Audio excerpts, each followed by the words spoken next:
Hi Mark, this is Michael. My student number is S0141007.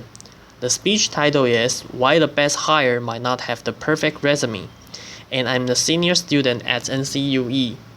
So I'm going to read the TikTok speech.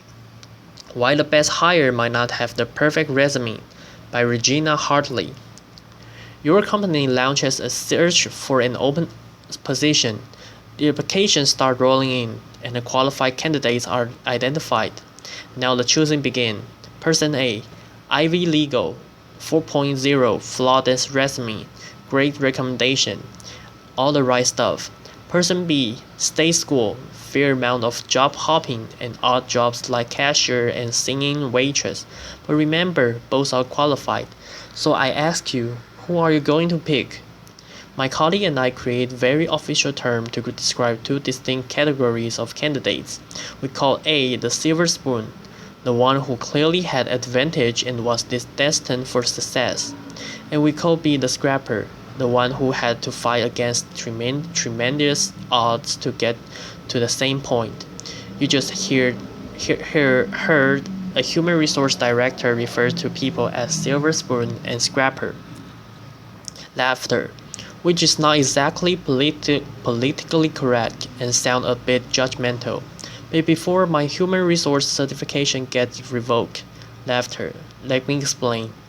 A resume tells a story, and over the year I've learned something about people whose experience read like a patchwork quilt. That's made me stop and fully consider them before choosing their resume away. A series of odd jobs may indicate inconsistency, lack of focus, unpredictability, or it may signal a committed struggle against obstacles. At the very least, the scrapper deserves an interview. To be clear, I don't hold anything against the silver spoon.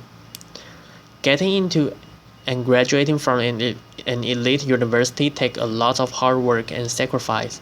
But if your whole life has been engineered towards success, how would you handle the tough times?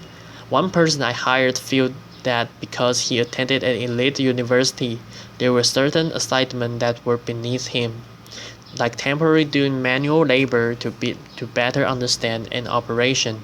Eventually he quit. But on the flip side, what happens when your whole life is destined for failure and you actually succeed? I want to urge you to interview the scrapper. I know a lot about this because I'm a scrapper. Before I was born, my father was diagnosed with paranoid schizophrenia, and he couldn't call a job in spite of his brilliance. Our lives were one part cuckoo nest, one part awakenings, and one part a beautiful mind. Laughter. I'm the fourth of 5 children raised by a single mother in the rough neighborhoods in Brooklyn, New York. We never owned a home, a car, a washing machine, and for most of my childhood, we didn't even have a telephone. So I was highly motivated to understand the relationship between business success and scrappers, because my life could easily have turned out very differently. As I met successful business people and read the profile of high-powered leaders, I noticed some commonalities.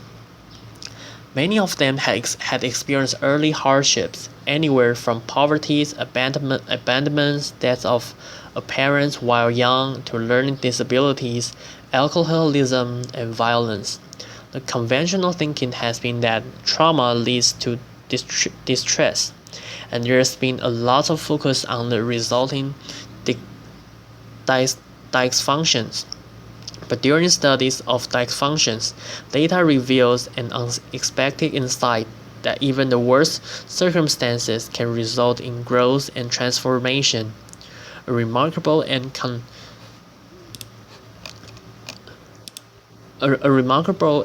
counterintuitive phenomenon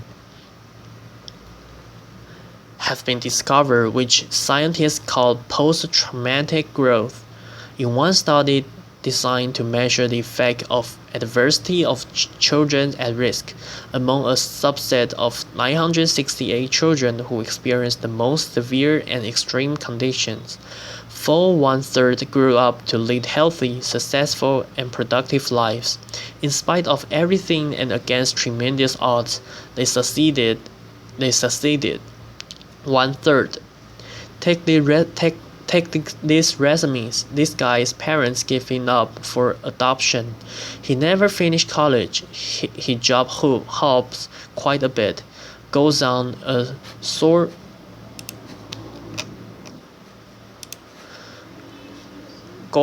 sojourn to India for a year, and to top it off, he has dyslexia. Would you hire this guy? His name is Steve Jobs. In the study of the world's most highly successful entrepreneurs, it turns out a disproportionate number of having dyslexia. In the US, 35% of the entrepreneurs studied had dyslexia. What's remarkable among those entrepreneurs who experience post-traumatic growth, they now view their learning disabilities as desirable difficulties, which provide them an advantage because they became better listeners and paid greater attention to details. They don't think they are who they are in spite of adversity. They know they are who they are because of adversity. They embrace their trauma and hardship as key elements of who they have become, and know that without those experiences, they might not have developed the muscle and grit required to become successful. One of my colleagues had his life completely upended as a result of Chinese Cultural Revolution in 1966. At age 13, his parents were relocated to the countryside.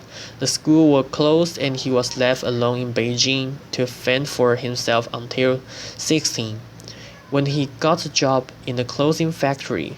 But instead of accepting his fate, he'd made a resolution that he would continue his formal education. 11 years later, when the political landscape changed, he heard about a highly selective university admission test.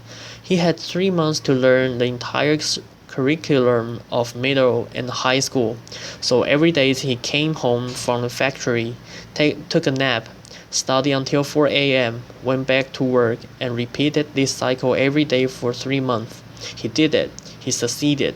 His commitment to his education was unwavering, and he never lost hope.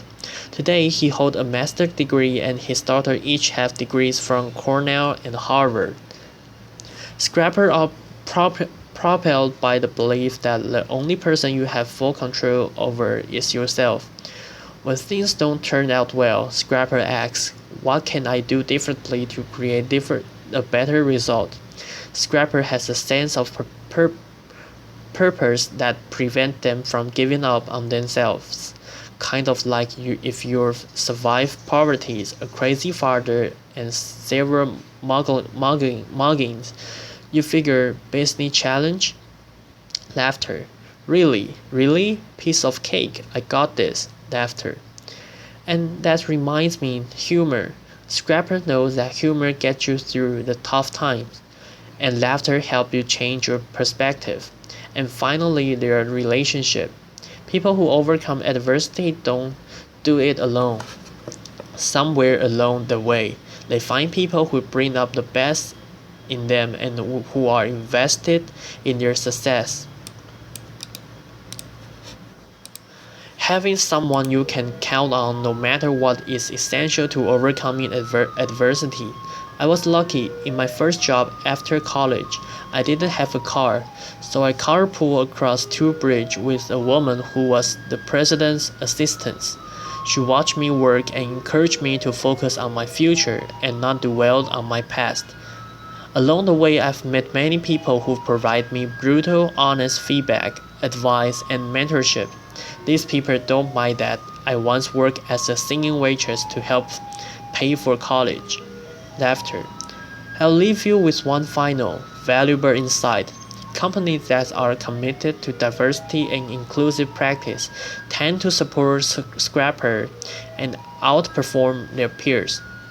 According to Diversity Inc., a study of their top 50 companies for diversity outperformed the S&P 500 by 25%.